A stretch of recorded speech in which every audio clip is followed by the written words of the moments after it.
Good afternoon, BookTube. I'm here again to discuss one of my latest readings. This time, I'm going to discuss the Lyrical Ballads by Wordsworth and Coleridge, widely considered as having ushered in a new age of English literature, specifically having kick-started the Romantic period in English literature, or at least in English poetry. And the novelty of the approach taken by Wordsworth and Coleridge in these lyrical ballads is that for them, they made, for the first time really in English poetry, an emphasis on a different kind of subject matter.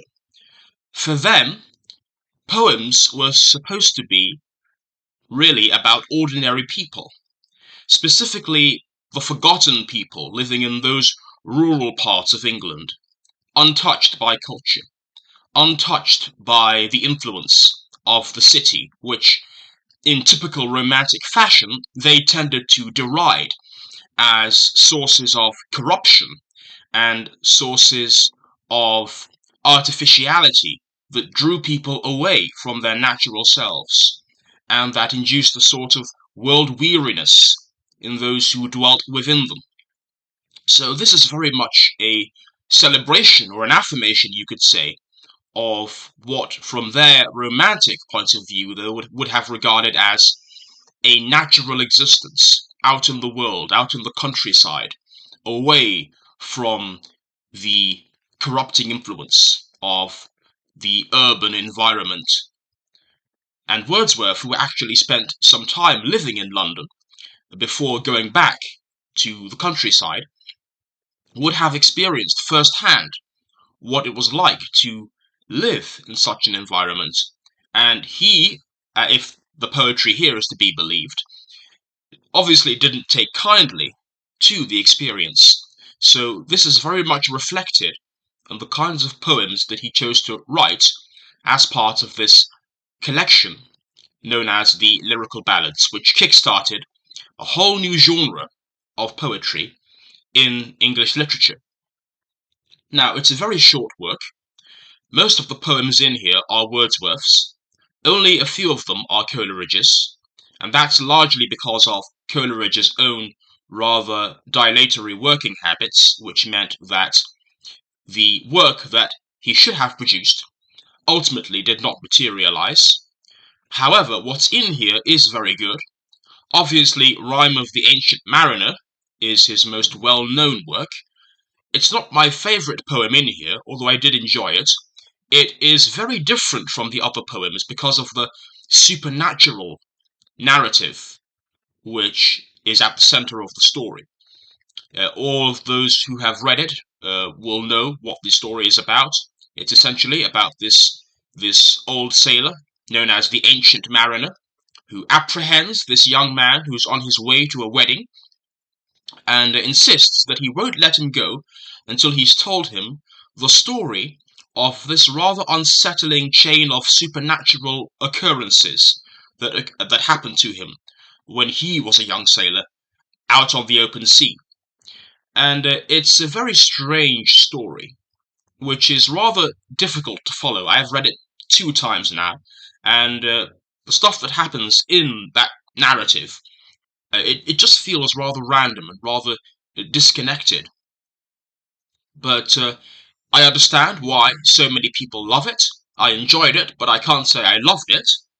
I much preferred the poems by Wordsworth that are in this collection. Wordsworth is someone that I have discovered relatively recently. Back in the spring, I read the Penguin selected poems of Wordsworth, and I came to really like his style. I used to think of him as this rather boring mystic. Like many people, my acquaintance with him was limited really to that rather naff poem he wrote about daffodils. But there's a lot more to Wordsworth than that, and some of the stuff that he writes in the Prelude, specifically, and in Tintern Abbey, deserves to be remembered as some of the most moving poetry ever written in the English language. So I really enjoyed my journey with Wordsworth that spring, and I've continued that journey with the Lyrical Ballads, which were published in 1798.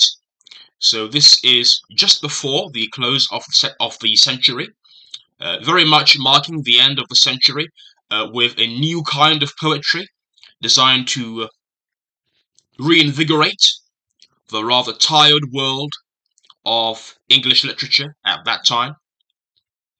And you have a gorgeous painting of Tintern Abbey, which of course was the subject of one of Wordsworth's most famous poems, and possibly my favourite poem in this whole Lyrical Ballads collection. Now, a big part of the Romantic movement, which Wordsworth and Coleridge were part of, apart from this idea that the natural world was somehow superior to the urban world of towns and cities, which were sources of corruption, there is also this emphasis on the emotions. There is this rebellion against the Enlightenment idea that it's all about reason, it's all about the rational faculties, and it's all about philosophy and science and categorizing things. For Wordsworth and Coleridge, life was very much about the emotions, the emotional life. It was very much about instinct over reason. And you see a lot of that in these poems, specifically the poems about childhood.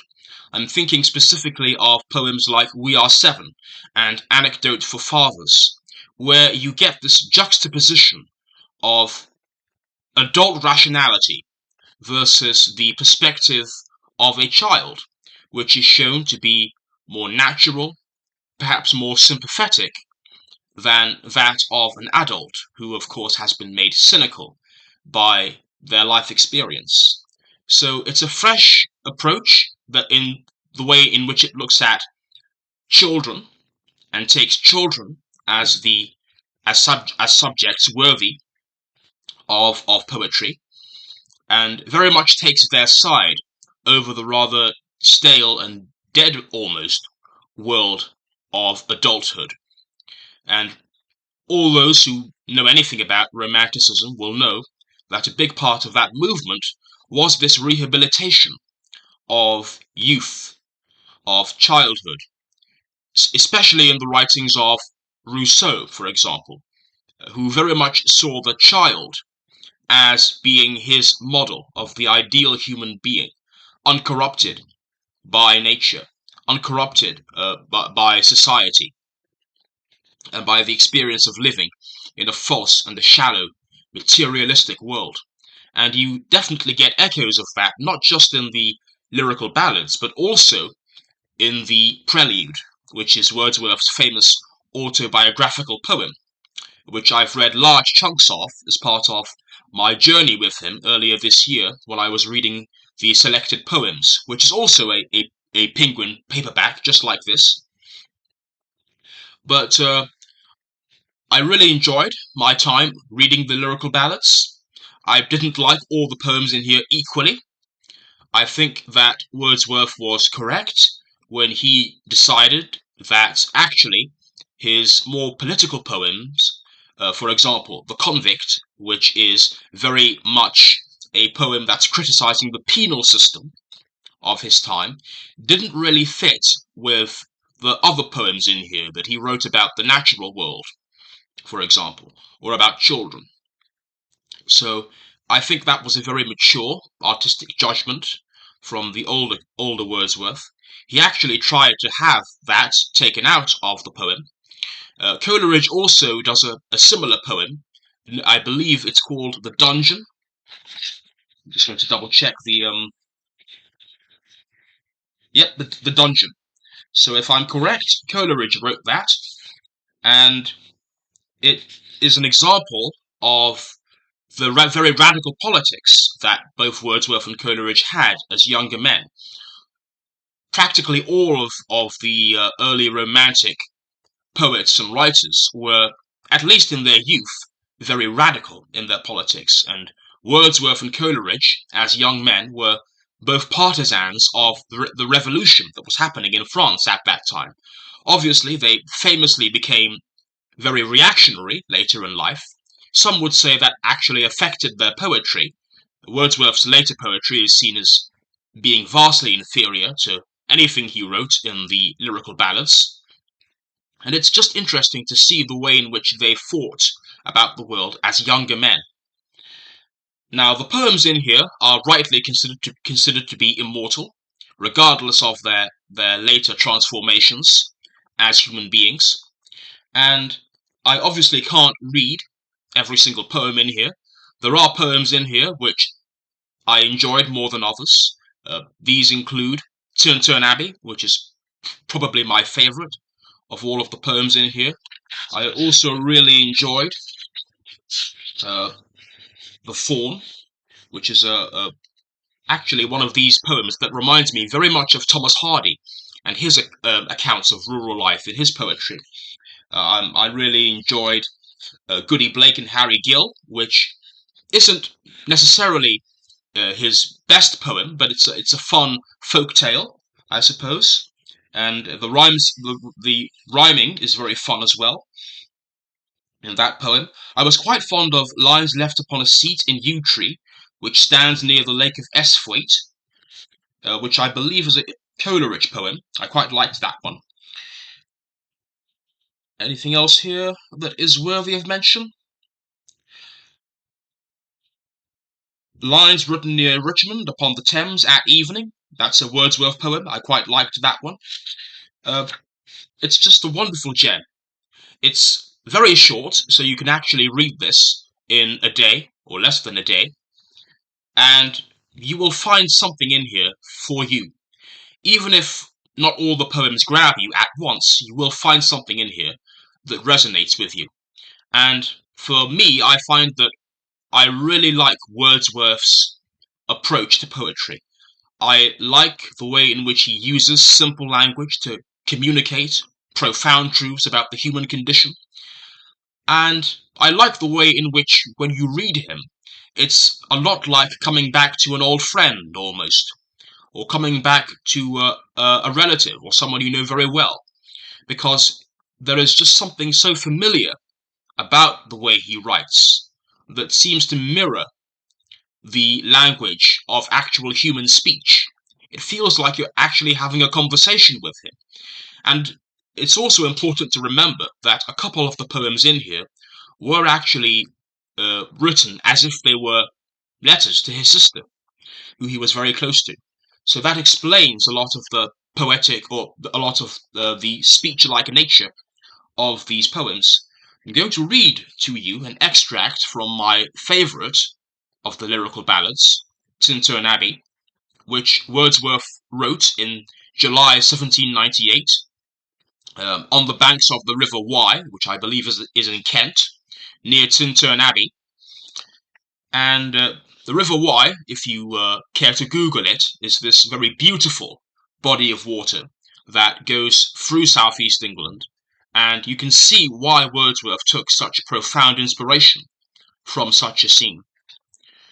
So this is Tintern Abbey, or to use its full title, Lines Written a Few Miles Above Tintern Abbey, on revisiting the banks of the Wye during a tour, July the 13th, 1798. 5 years have passed, 5 summers, with the length of 5 long winters, and again I hear these waters, rolling from their mountain springs with a sweet inland murmur. Once again do I behold these steep and lofty cliffs, which on a wild secluded scene impress thoughts of more deep seclusion, and connect the landscape with the quiet of the sky. The day is come when I again repose here, under this dark sycamore, and view these plots of cottage ground, these orchard tufts, which, at this season, with their unripe fruits, among the woods and copses lose themselves, nor, with their green and simple hue, disturb the wild green landscape. Once again I see these hedgerows, hardly hedgerows, little lines of sportive wood run wild, these pastoral farms green to the very door, and wreaths of smoke sent up in silence from among the trees, with some uncertain notice, as might seem, of vagrant dwellers in the houseless woods, or of some hermit's cave, where by his fire the hermit sits alone. So already you're getting that picturesque immediacy of the way in which he describes the landscape, and you're almost getting a painter's sense of detail in the way in which he sketches out this glorious scenery on the banks of the River Wye. It's just absolutely gorgeous writing. I don't think you'll find any English writer, apart from Thomas Hardy, who betters this or equals this in any way. This is magnificent stuff. Though absent long, these forms of beauty have not been to me, as is a landscape to a blind man's eye, but oft, in lowly rooms, and mid the din of towns and cities, I have owed to them, in hours of weariness, sensations sweet, felt in the blood, and felt along the heart, and passing even into my purer mind with tranquil restoration. So there, again, Wordsworth is touching upon a familiar theme, this idea of the towns and the cities as these places of dirt and corruption and stress. And he's talking about how, in his own experience, when he's been living in these rather unfeeling, rather unpleasant, alienating urban centers, the thoughts of his journeys along these pastoral locations, like the banks of the Wye, has in many ways reinvigorated him and remoralized him when he's been in these rather alienating environments. So again, this romantic idea of the superiority of countryside over the town. Feelings too of unremembered pleasure, such perhaps as may have had no trivial influence on that best portion of a good man's life, his little, nameless, unremembered acts of kindness and of love. So that line in particular reminds me of the famous last sentences of George Eliot's Middlemarch. This idea that the world in which we live is very much the product of the unhistoric acts of obscure, unremembered people, like the character of Dorothea Brooke, who is, of course, the protagonist of that immortal novel by George Eliot. And I know for a fact that Eliot was a big fan of Wordsworth and of the Romantic poets, and there are multiple references to Wordsworth in Middlemarch, if you read closely and if you have a good working knowledge of Wordsworth and of the Romantic movement. These are the kinds of poets that Eliot read in her youth and were popular in her youth. So that is just a snippet of the Lyrical Ballads by Wordsworth and Coleridge. I highly recommend anybody who loves poetry to go and read it, and you will be moved. You will not regret a single moment that you spend with Wordsworth and Coleridge. So that is all I have to say for now. I will see you very soon.